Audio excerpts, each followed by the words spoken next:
Hello everyone, and welcome to episode 378 of the MTG Goldfish podcast. I'm Seth, probably better known as Saffron Olive, and we have the full crew here this week, kicking things off with the owner of MTG Goldfish, Richard. How are you this fine Monday, Richard? Hey Seth, doing well. How are you doing?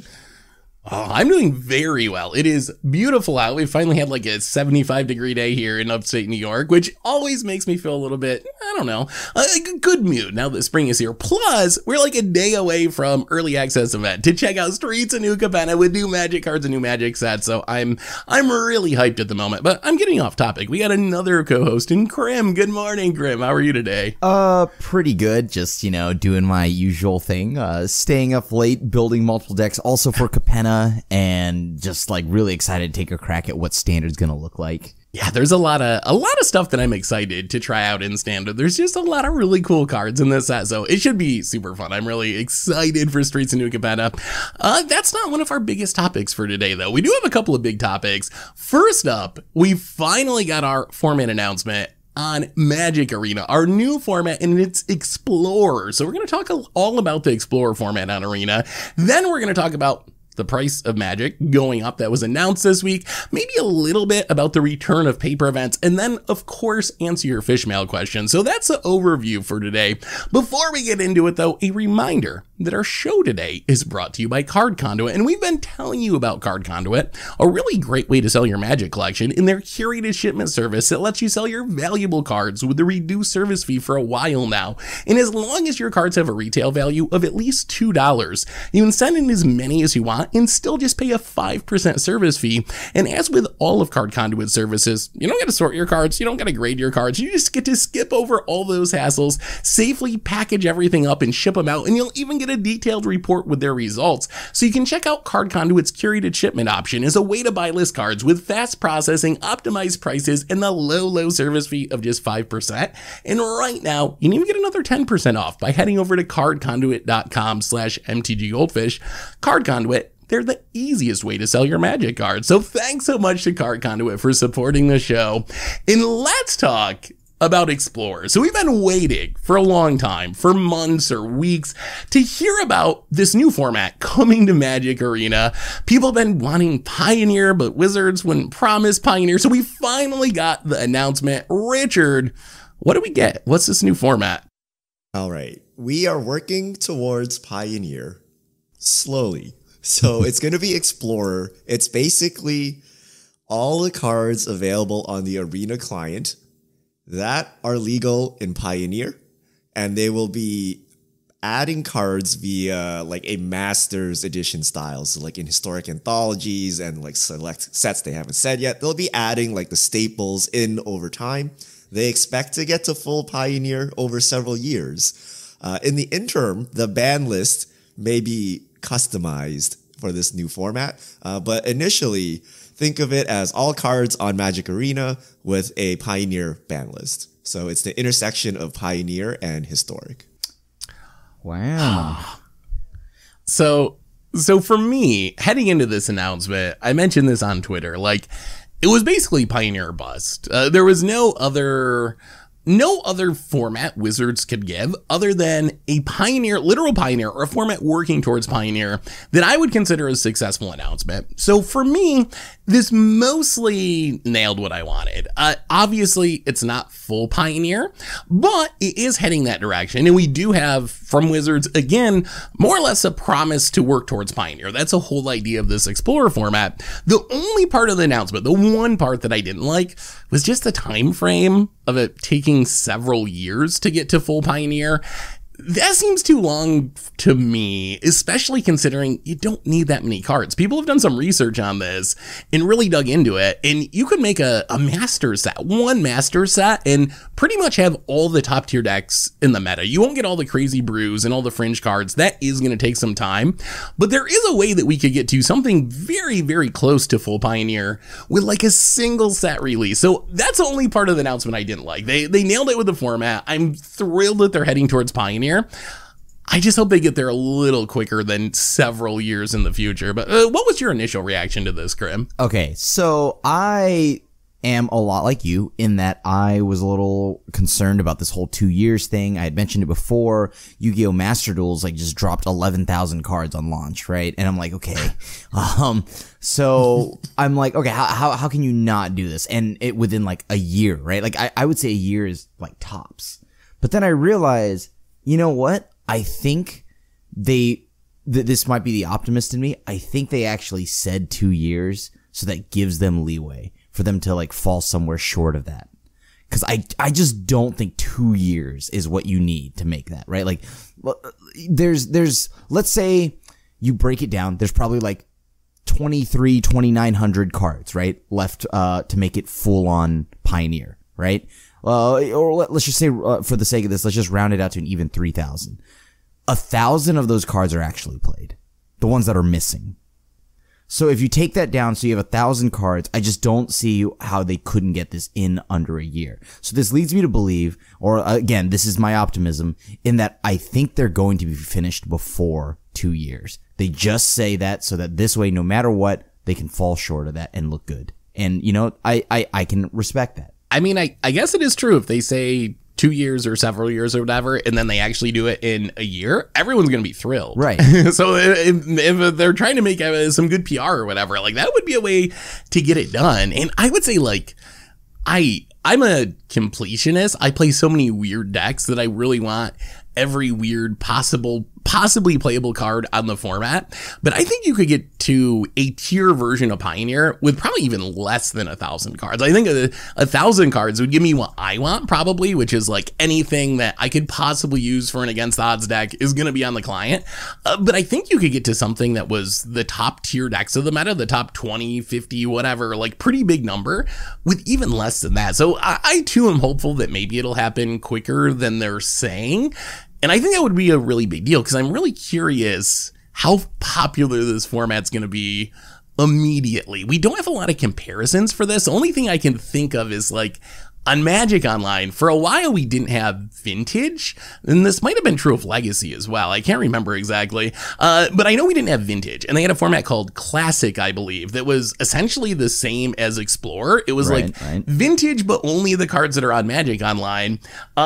In that format, people played it because it was the only option, but it wasn't until they actually put all the vintage cards on there that people really got hyped for the format. What do you guys think about the short term of this Explorer format? How popular do you think this is going to be while it is Pioneer Light and not full Pioneer?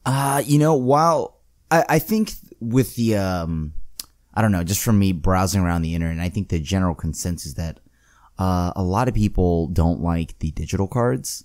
So I'm pretty sure this will just replace Historic. When it comes to popularity, I mean, there will be the few of us that still enjoy the digital cards, but I think a majority of the people just don't like the idea of digital cards. So this would kind of give them that, right? Like you get away from the rebalance cards, you get away from like, you know, the alchemy cards, and then, you know, you let Historic become the wild format, essentially Hearthstone's wild format. And so yeah, I actually do think Explorer will give people what they want because it won't be any of the digital or the modified stuff. Yeah, short term. What do you think, Richard? I think it's gonna be pre-alchemy Historic. It's like, I mean, it's literally the same card pool, right? Ban list will be slightly different, but as the format goes on, it's gonna look like the Historic ban list because they're gonna be like, well, it's the same cards and these things are broken, so we got to fix the same things. So short term, I think it's the same. I'm debating whether I should say this on podcast or not because this announcement is like the first time like people have received anything from like the Arena team positively. Like if you look around, like most people are very positive about this and like they really want Pioneer on the format. This is like the first W for them in Arena for a really long time. Right. But I'll tell you why it's going to take 2 years. Right? Like you guys said, it's like 500 cards, maybe like 300 to get like full Pioneer, like, you know, top tier metagame. That's one set, guys. A set has 255 cards or whatever, right? The reason they spread it out is to milk as much money out of you as possible, right? If you stretch your spendings over a year, you can spend a lot of money. But if I make you buy like 500 like must buy staples right now, you can only buy like 10, right? They are stretching it out to take your money, right? And, you know, the the problem with Alchemy, I think, is not Alchemy itself. It's not the digital only, right? It was the fact that it put a spotlight on the arena economy, and then people got outraged. And this doesn't change the arena economy. So I don't know. Like, to me, it's more of the same old. They're going to stretch it out.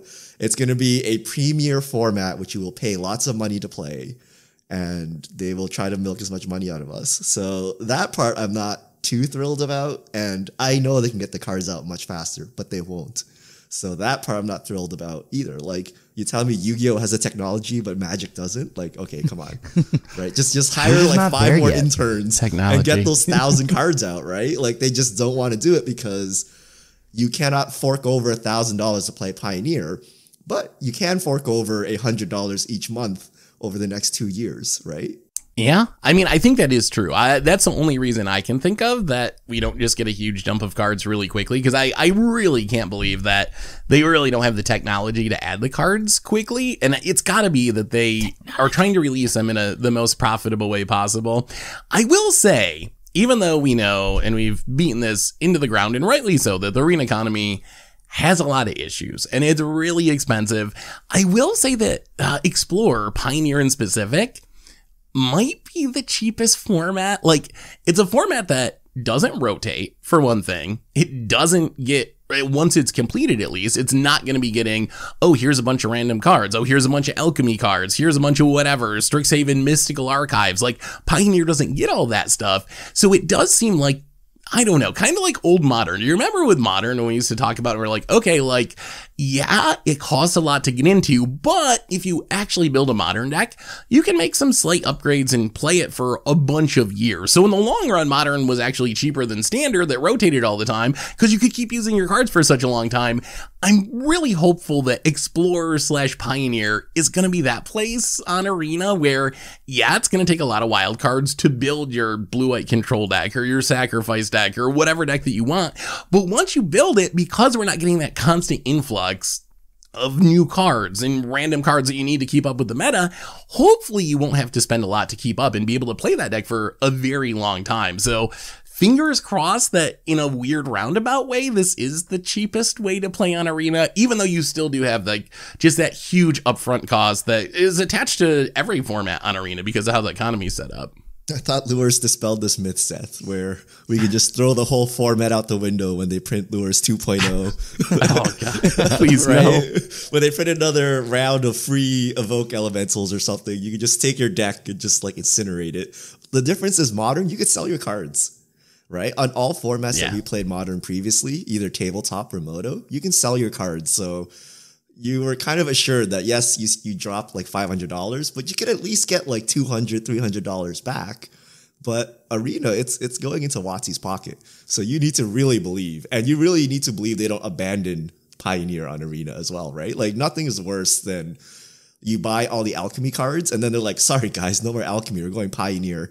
And then you're like, what do I do with all my Alchemy cards? I just spent all my wild cards, right? Like, you got to be actually afraid of that happening as well. Yeah, I mean, that is a bit of a concern. I think that this, as you said, though, Richard, has been the most positive reception I've seen to an Arena announcement, maybe ever, or at least since like the early days of Arena. There's been a lot of people, a surprising number of people that have actually told me they're reinstalling Arena because of this. Like, I didn't realize this, and sometimes it's hard to tell with us Magic players. Something will happen, and then there'll be a big freak out, and everyone will say, I'm uninstalling Arena, or I'm selling my collection. And you always wonder, like, how many people actually went through with that? But I think that actually some people really did go through with that in response to Alchemy, and in that change, like, it seems like some people really did quit Arena over it, and this is bringing those people, hopefully at least some of them, back into the client, which seems like a really big positive. So I think people are just, the Alchemy stuff ended up being such a disaster. Like, I'm still amazed at just like how big of a deal that ended up being, and I feel like this mostly helps fix that problem. Sure, Alchemy will still exist, Historical still exists, but this gives players a place to play without those cards if they don't want to play with those cards, which I think is a really, really big thing. But what do you think, Krim? Like, how do you expect the popularity of Explorer to compare to Historic in the short term? I would say long term, I would guess that Pioneer would take over. Like if you actually had full Pioneer, I think the fact that you can play a paper Pro Tour or whatever in Pioneer, but you can't in Historic would probably give it an edge. But what do you think in this in-between period? Like, do you think more people will play Alchemy, or not Alchemy, Historic, or more people will play Pioneer/Explorer? I think they're gonna play Explorer, and that's just because, yeah, again, it's the closest thing they're gonna get to like Pioneer. And a lot of people don't like the digital cards. So yeah, I think this is just definitely going to be, Explorer. It'll do, yeah, what like Historic did a while back, like Richard had mentioned. All right, I have a So question as far for you guys. Oh, go ahead. Yeah. Okay. In order of most likely formats to die, okay, I want you guys to rank them. Alchemy, Historic, and Modern. Ooh. Most likely Pioneer to die. on Arena, the game changer. Yeah. So if people play Pioneer on Arena, do people play Modern anymore? Right? Like if your only avenues are tabletop and Moto, like Moto doesn't count, right? And if Pioneer is the premier digital format, is anyone playing Historic? Like what's the point of Historic? And if people are playing Pioneer, does Wizards still make digital only cards for Alchemy? Like what do you guys think? I think, yeah, so Alchemy dies first, right? And then Historic eventually dies as we get farther or closer and closer to Pioneer. I just don't see how like Pioneer kills Modern though, unless they somehow miraculously manage to get that on. Like no, yeah, like it doesn't even matter. Yeah, the Moto. At this point they've shown that there are just Moto like devoted, and there are Moto devoted people, and they're gonna play on Moto forever, right? So, yeah, I mean, so it won't die, but it'll become something like Legacy, where there's always a place to play it, but it's just like not a premier popular format. Like, you know, like Legacy replaced Vintage, and then Modern replaced Legacy. Does Pioneer replace Modern on this timeline now? I guess so, if that's what you mean. Yeah. Like, so like Modern would then slot right into where Legacy would be. Yeah, when we say Eternal, we all mean Pioneer now. Yeah. I could see that. I could see that. So I would say I think the most likely to die is Historic. It's really hard for me to see how Historic makes it out of this long term. Just because I think Pioneer is going to end up being more popular once we actually get full Pioneer, especially just based on the reaction that we've seen to digital only cards, to the nerfs and the buffs, to all that kind of stuff. So I'm not really sure. I'm sure there will always be some Historic devotees who are going to, play it forever because they like all the wackiness of it, which is great. But I think as far as popularity, I think that Explorer will end up mostly killing Historic or making it like a niche format. Alchemy, I think Wizards is going to stay committed to. I just don't think after their big announcement and all this stuff they put into it, no matter how unpopular it is, I think they're going to keep trying for at least a while longer to make Alchemy work, which maybe is actually a good thing. Like, here's the thing for me, like, if we have Pioneer on Arena, and that's my Eternal format, and I don't have to worry about Historic and having nerfs and buffs hitting my Eternal format and all this stuff, then I kind of like the Alchemy idea again. Like that, because my big issue with Alchemy wasn't Alchemy, it was what it was doing to Historic combined with the economy. So if they fix the economy, which we're still, who knows, they've taken some very, very small steps, but they fixed the Historic problem by adding this Pioneer format. So I feel like Alchemy might actually keep chugging along for a while. And then Modern, I think it's going to depend on how they handle Pioneer now that it's getting more eyes on it. Do we see Pioneer start getting Pioneer Horizons and they sort of do all that stuff that they did to Modern to it? If they start doing that, then there's not as much difference between Pioneer and Modern. But if they manage Pioneer well, I do think it's very possible that Pioneer will pass Modern as the premier Eternal format. Not immediately, but not in the super distant future. And Modern will probably not be Legacy. Like Legacy, it's basically a Magic Online format at this point. Very few people can afford to play it in paper. I think that Modern will be more popular than Legacy, but I do think that it'll end up being like the second most popular non-rotating format behind Pioneer, assuming Wizards handles Pioneer well moving forward. What do you think, Richard? What's your ranking? I think Alchemy dies before Historic.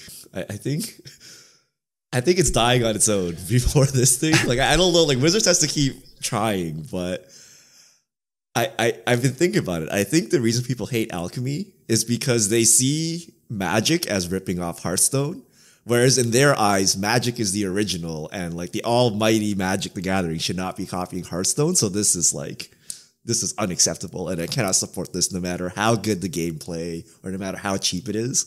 So I feel Alchemy is done. I feel Historic is next to go. And I do think Modern's time is coming to an end. Like the card pool is too big. I think it's too expensive. If there's not a premier digital client to play Modern on, it will go by the wayside. So if Pioneer / Explorer is successful on Arena, then Modern's days are numbered. And then, you know, all us boomers will gather at Eternal Weekend or something, play the Modern event, we'll bust out Tarmogoyfs or whatever, while all the Zoomers have their iPhones playing, you know, the Pioneer $1 million event in the next hall, right? So I think that's what will happen. Unless Wizards decides to put Modern on Arena after they're done with Pioneer. But that's not happening for like 30 years. Doubt that. Yeah. At least 30 years.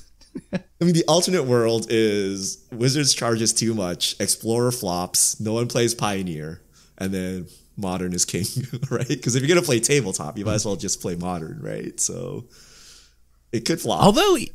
Although even in tabletop, like Modern is just so expensive. Like Pioneer was doing pretty well as a paper focused format before the pandemic hit. Yeah. And now that we're actually starting to get paper events again and sort of like moving past the pandemic a little bit, I think that maybe Pioneer will thrive in paper, because just looking at the prices we have on the site, it's like really jarring when you look at Modern and it's top tier decks $1,200, $1,400. I saw one the other day that was pushing $2,000, which is just absurd. And then you go to Pioneer and the top tier decks are, even with recent price increases, $300, $500, $200.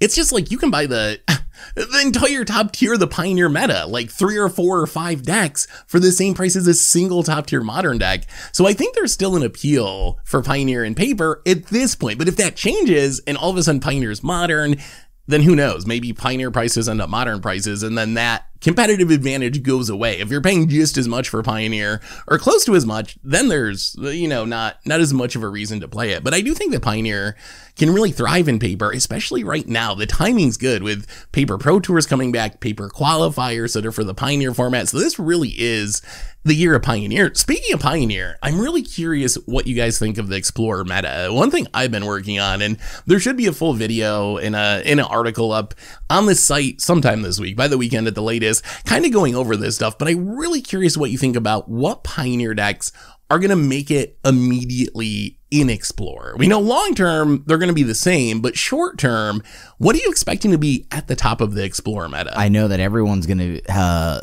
be very upset, but it's blue-white. Blue-white's the best deck already, right? Like and it doesn't have Supreme Verdict.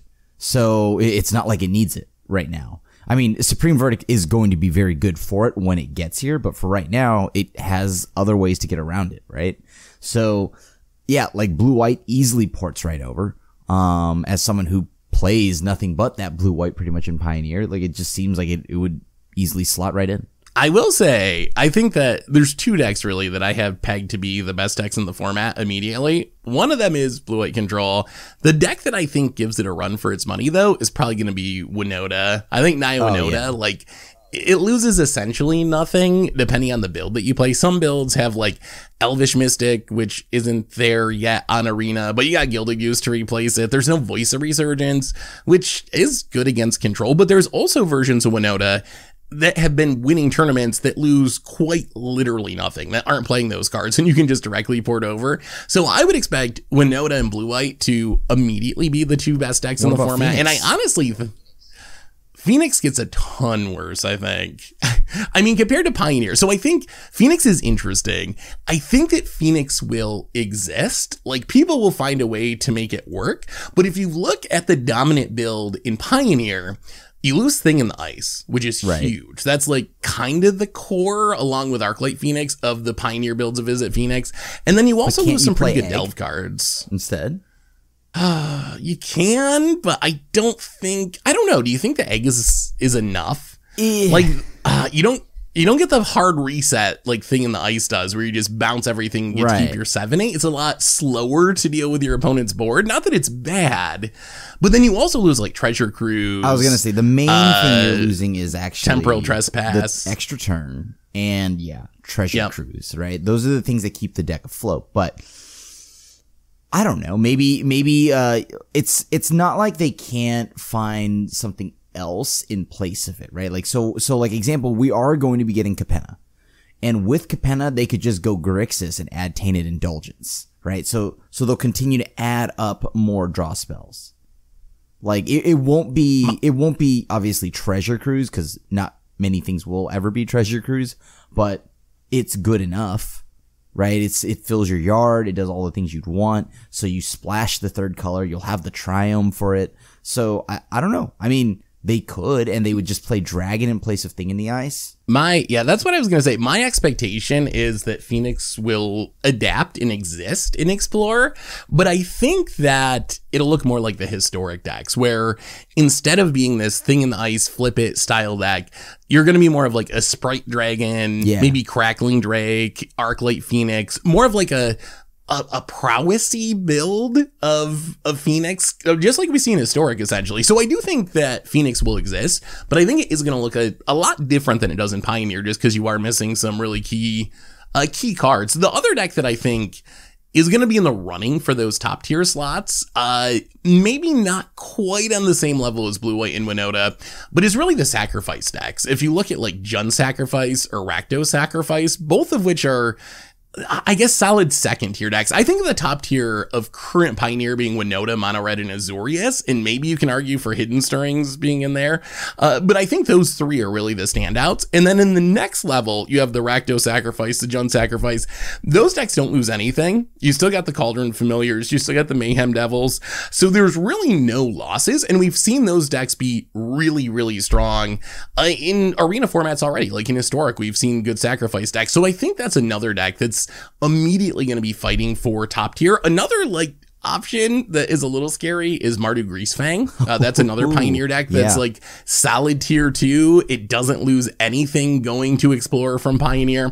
And something I've been wondering about too is the whole best of 1 versus best of 3 thing. Right. Because decks like Winota and Greasefang in specific, those are going to dominate. I think they get a boost in best of 1. In best of 1, they're just so well suited. So I think that those decks in best of 1 might actually be the best decks in the format if you're playing best of 1, even on top of Blue, White Control. When in best of 3, then I think it expands out a little more.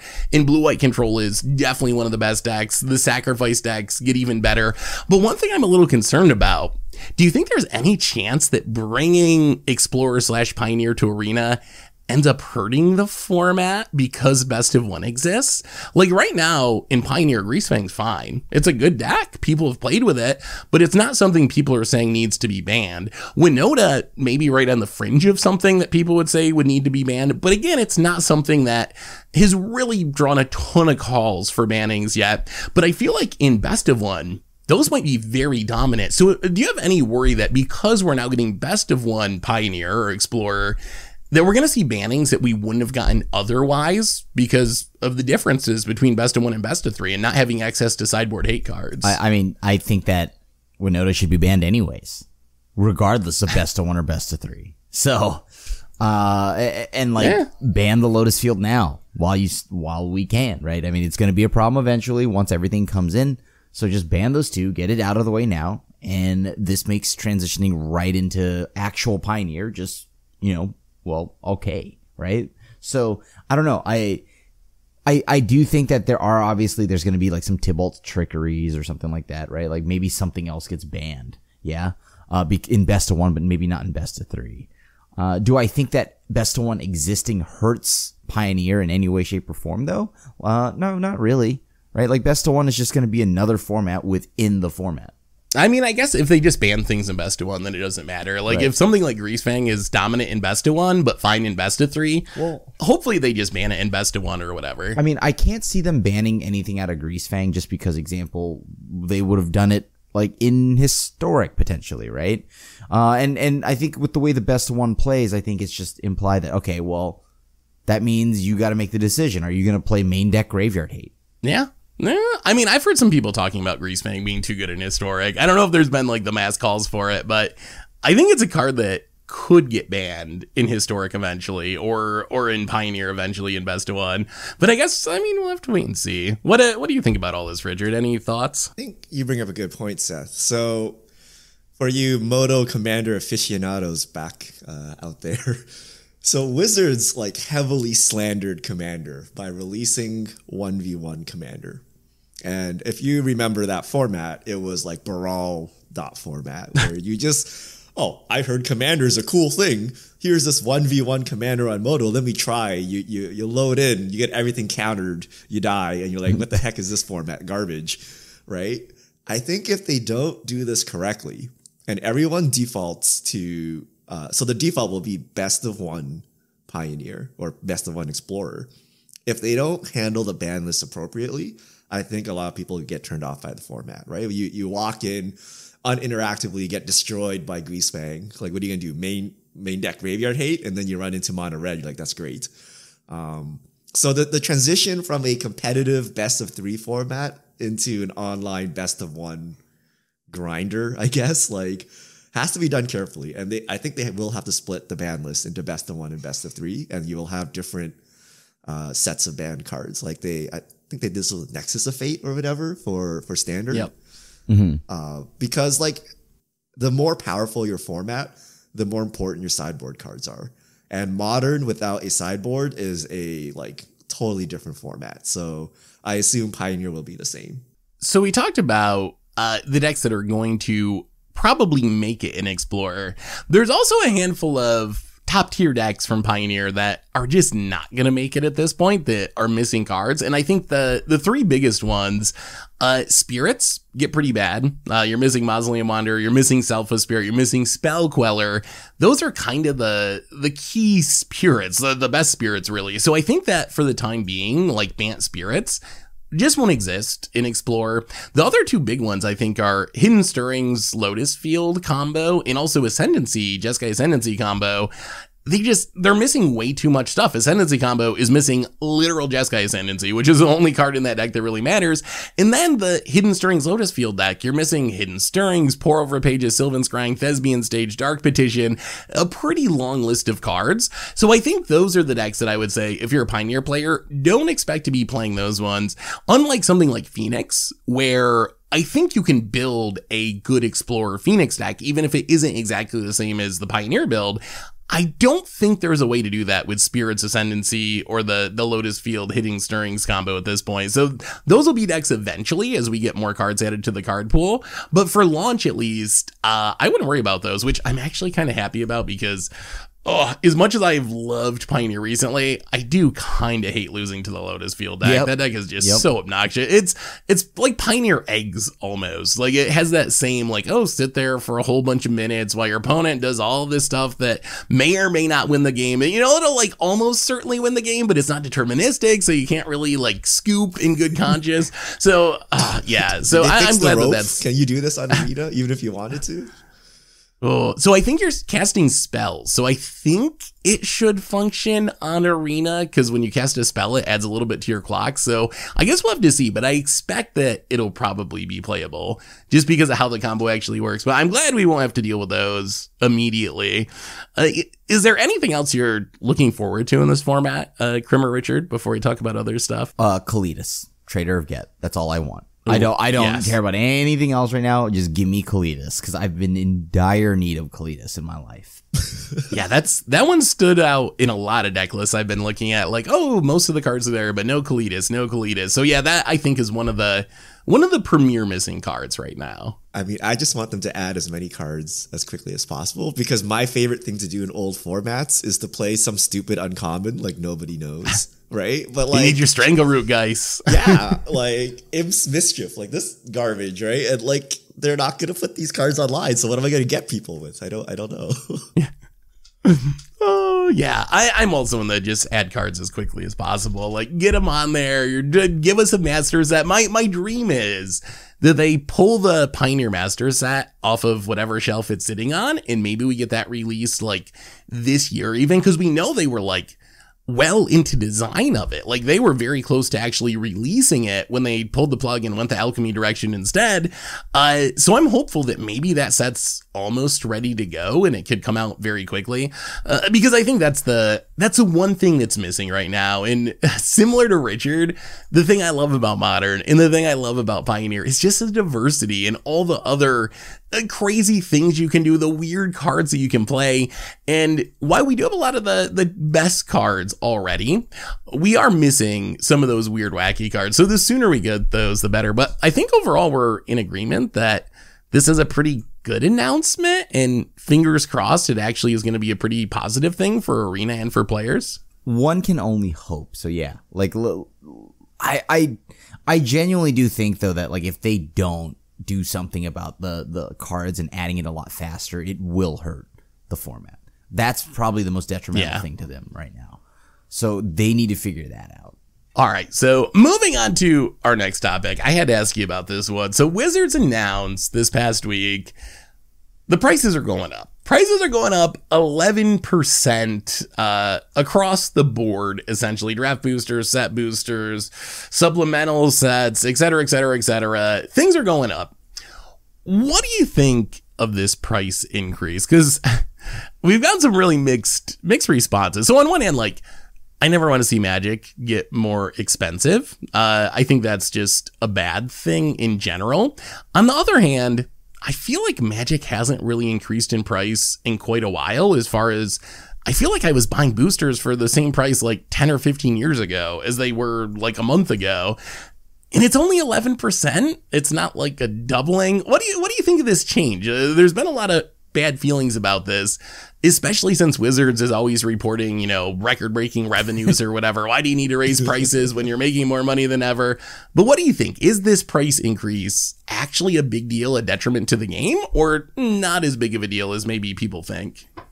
I mean, I kind of just assumed it was always going to happen, right? All my comic books, they go up. It was like $3, right? Now it's like $5 an issue. So, and like that adds up. So when you think about it, like a booster pack, was what? Like I was paying $3. LGSs, I guess, can try to homie hook it up and like take the loss, right? And I don't know if they have any room to do that. So like they could still charge you what they were charging before, and then just eat whatever losses there are. But it's most likely they are going to increase the price, and I don't know. It sucks, but I also kind of like expected this to happen. So naturally, the company wants to be greedy or like get more money. Sure, I'm not surprised. This is going backwards.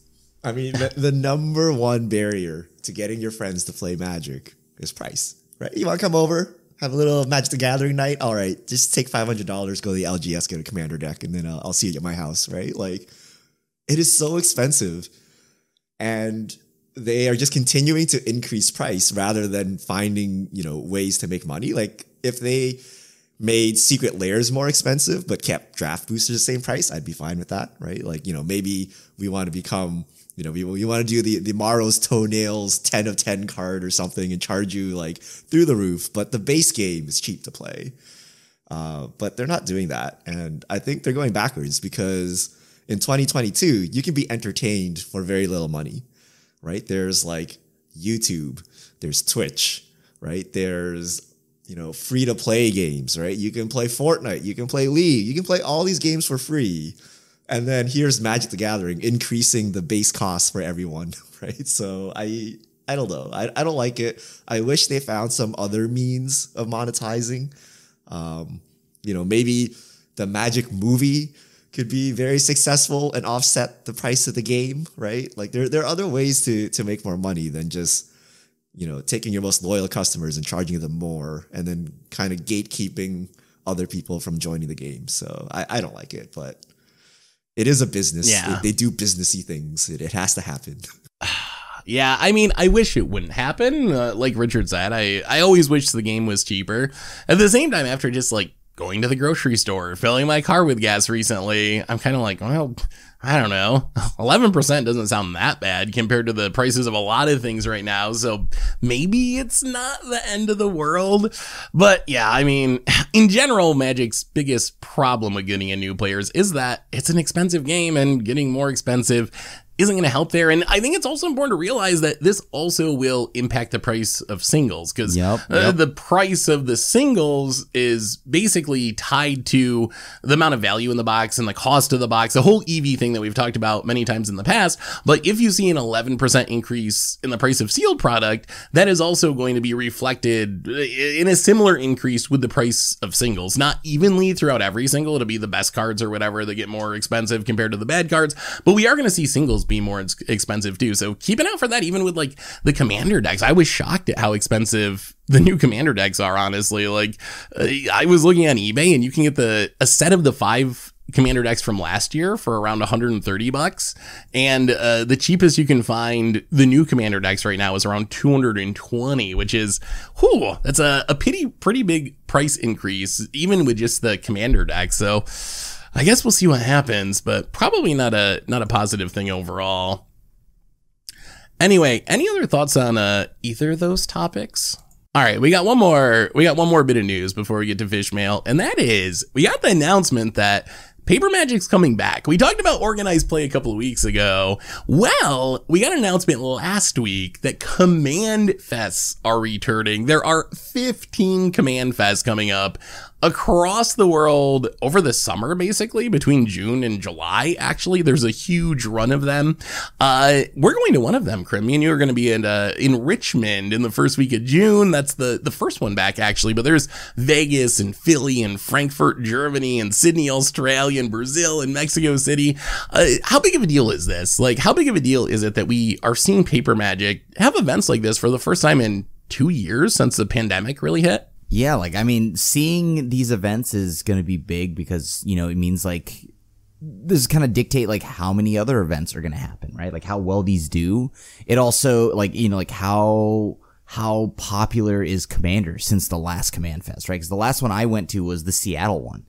And they're going to be able to see how popular that is, and that might determine like how future Magic Gathering events would go, right? Like GPs, now maybe the side event is like a modern tournament, and the main event is Command Fest, right? Because it almost feels like, you know, as we had mentioned a while back, we kind of see how Magic has shifted towards just like Commander as the main focus, right? Or like the you know, the basic way to play the game almost.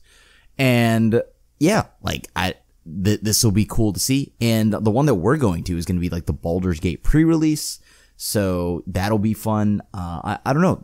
This is just going to be, I think, a lot of testing the waters and seeing where Paper Magic, is. Yeah. I mean, I'm pretty hyped to have paper events coming back. I think as someone who mostly plays online, and has always mostly played online, it's sometimes easy for me to miss how much this really matters.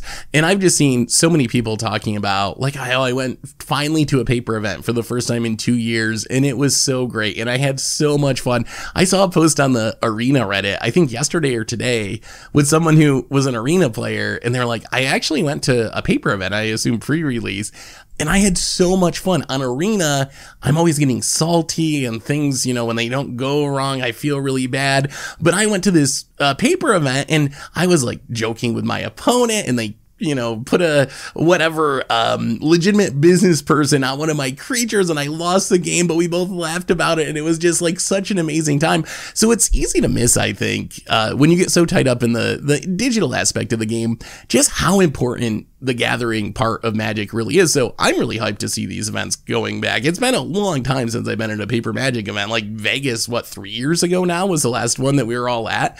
So I'm really excited just to get to hang out with some people and have a good time playing some Commander games. So I think it's a really big deal. We'll see how successful they are, but I have pretty high expectations now that people have been cooped up for so long, and now that people are starting, at least some people, to do some things again, I think we're going to see a big response to these, and people are going to be really happy just to have a fun weekend of playing Magic. So, to throw in a shameless plug, if you wanted to play with Saffron Olive or the Asian Avenger, or also Tomer, Budget Commander, where can people find you guys in the near future?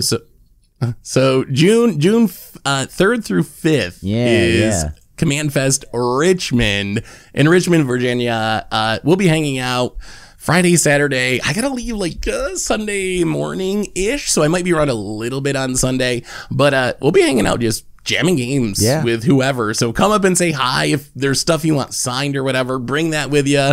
Bring your commander decks. Would love to get to play with you. So it should be super, super fun. I'm looking forward to it. I'm also hoping I find an Elder Brain. Like I need an Elder Brain while we're there. And it's also pre-release for Commander Legends too, which is really, really neat. I'm hoping to get in a pre-release of that while I'm there and check out the new cards, and we'll have all be able to update our decks with Commander Legends stuff, whatever we get from that. So it should just be a super fun weekend. So if you're in the area or you feel like making the trip, Commandfest Richmond, first weekend in June, so a little over a month away. Anyway, I think those were all of our big topics today. So fish mail time. All right. If you have questions, send them to @MTGGoldfish with the hashtag MTGFishmail, or get to your questions on air. @Coral_, the prices of a lot of Pioneer staples have recently spiked, almost doubling the price of a lot of decks. Do you think this is just a short-term spike, or will Pioneer be more expensive going forward? Oh, Pioneer's definitely going to be more expensive, right? I mean, from compared to where it was. Yep. And any 60 card stuff now is going to definitely exponentially spike up now that, GPs are happening again. You've seen the competitive play announcement. Pioneer's getting a lot of like tournament support, which it was lacking, which is why it was on life support for a while. On top of the like slow bannings, but so it looks like Pioneer is going to be one of the big selling tournaments. So yeah, naturally all the things in it are going to go up. Yeah, I mean, I agree. I think we're seeing a price increase for legitimate reasons. This isn't some buyout or finance play. Like, there wasn't paper Magic, so there wasn't really a reason to build paper Pioneer decks for most people. During the pandemic, most people were, building commander decks so that they could play at home or with friends or whatever, or on Spell Table. But now we have Pioneer tournaments back. We have Pioneer qualifiers back. We have a Pioneer Pro Tour. We have Pioneer coming to Arena. So you put all that stuff together, and there's just a lot of interest in Pioneer right now, and that's why people are buying cards. People are actually putting together decks. So I think that Pioneer prices are going up. Of course, we'll get master sets and reprints that'll hopefully help bring prices of some stuff down. But I would say if you're interested in the format, I would probably be looking to start picking up staples in the near future. If anything, maybe the time has passed to some extent with how much prices have already went up in like the last month since the OP announcement. But I think that, I think we're seeing a long-term trend of Pioneer just going up in cost. All right. @DTN Pleb Nation, is it even worth it for WotC to print vanilla/textless basic creatures anymore? Will we eventually see the death of the basic creature in the future? Thanks, long time from Ontario, Canada. I think they matter for limited still, right? Yeah. Like, that's probably what keeps vanilla creatures around. Colossal but I would Dreadmok say specifically. I know that's not vanilla, it's trample. Yeah. Right? We have 3 mana, 3/3 like vigilance tramples now at like. I mean, we just saw our first 3 mana 2/1 flying draws a card when it enters, right? Like, that's a very good common. So I could see where the concern's coming from, because even commons now have gotten the power creep, which is good for the game because the rarity means like I don't have to only spend my rares and mythic wild cards, because I actually Capenna's got a lot of good uncommons. So I actually do believe this is the end of just the 2/2 vanilla. It's gonna have to be the new 2/2 is gonna just essentially, it's 2/2 draws a card when it enters the battlefield, and probably has vigilance or something like that.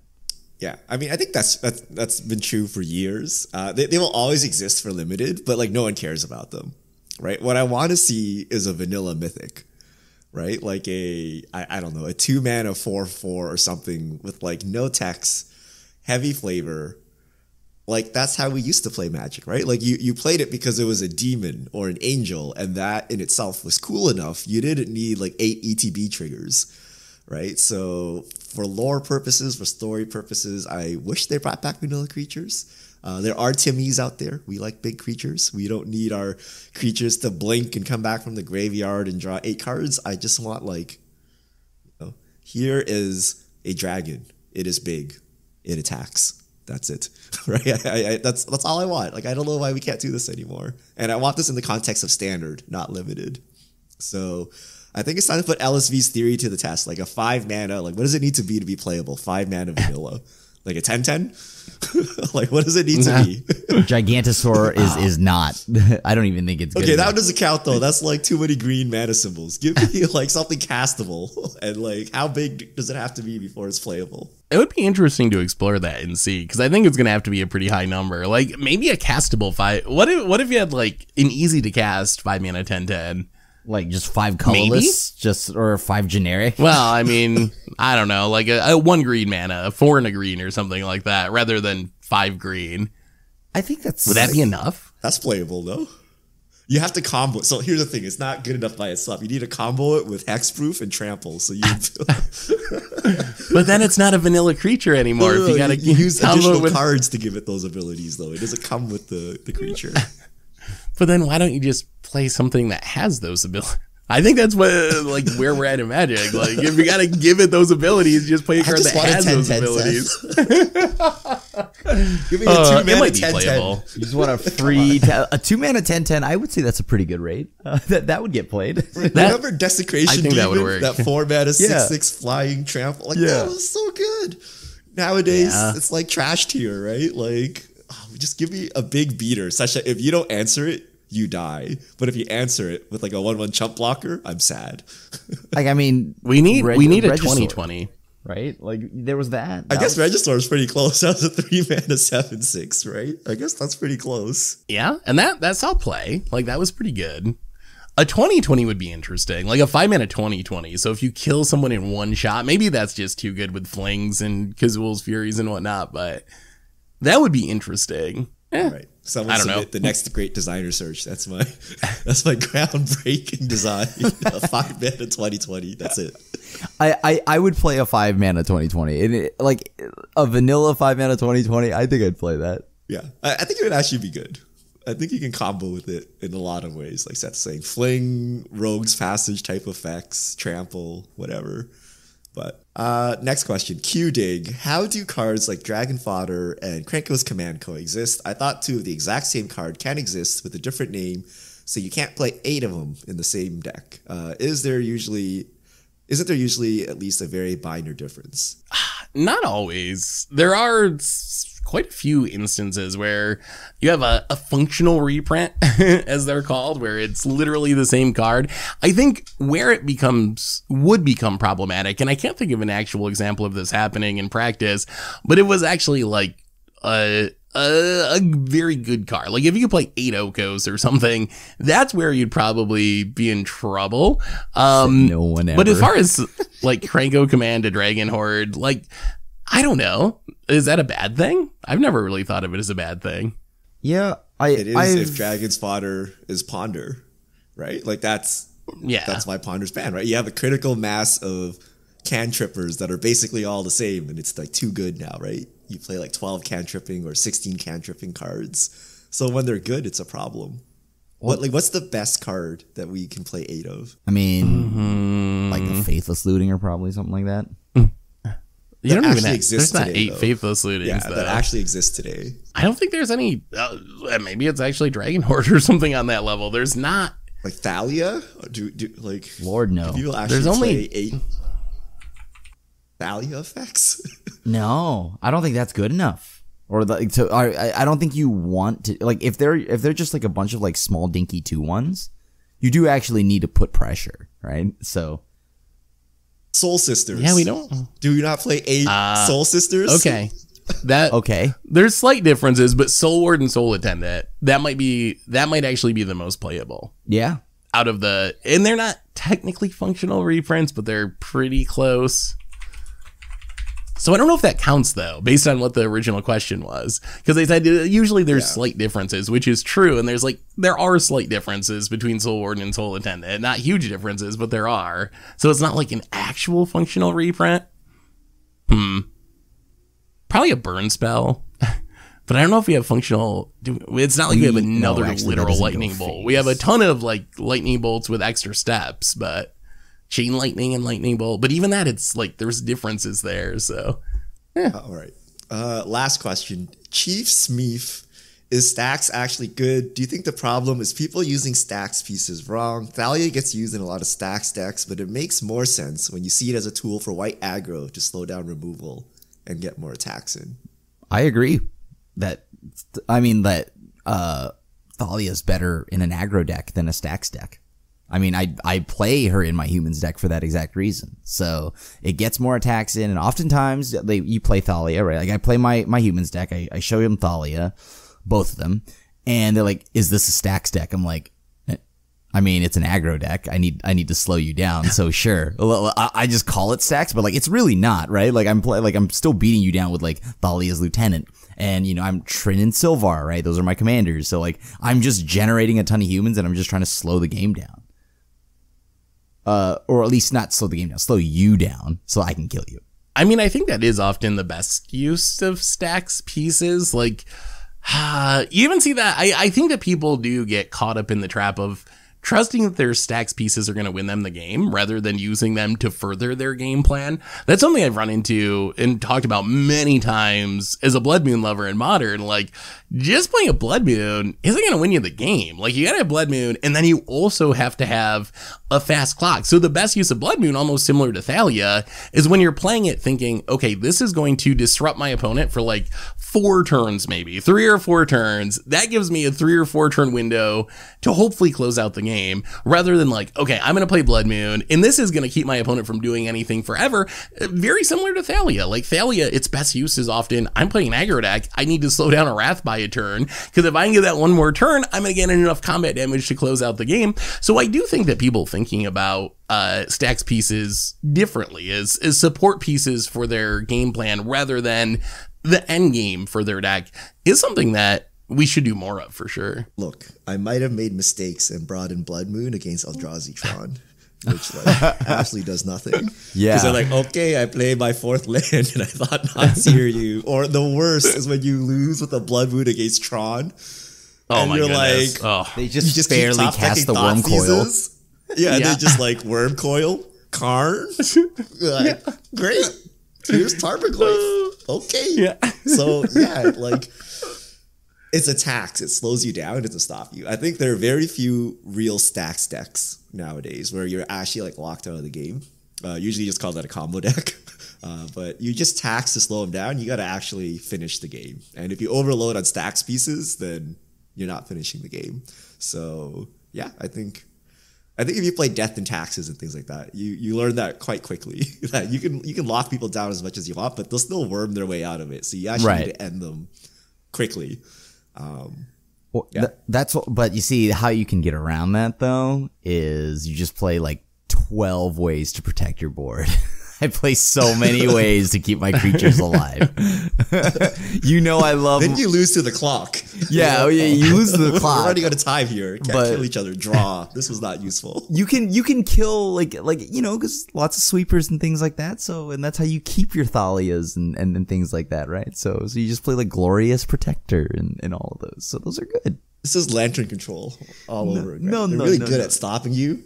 But then they take really long to win as well, and then they just run out of time, and you get a draw. Thanks, guys. Not if you have like humans, like General Kudrow, all those things. Droneth Magistrate, the squads on board, and you just protect them. Like that's always been fun. That's how I built my aggro deck. At least it's very aggressive. All right. Thank you to everyone who sent in questions. If you have questions, send them to @MTGGoldfish with the hashtag MTGFishmail, and we'll get to your questions on air. And I believe that brings us to the end of episode 378 of the MTG Goldfish podcast. So Richard Cribb, thanks for hanging out. Thanks to everyone for listening. Thanks to Card Conduit for supporting the show. And we will be back next week to talk about whatever goes on in the world of Magic. So until then, have a wonderful week, everyone. And this is a crew signing out.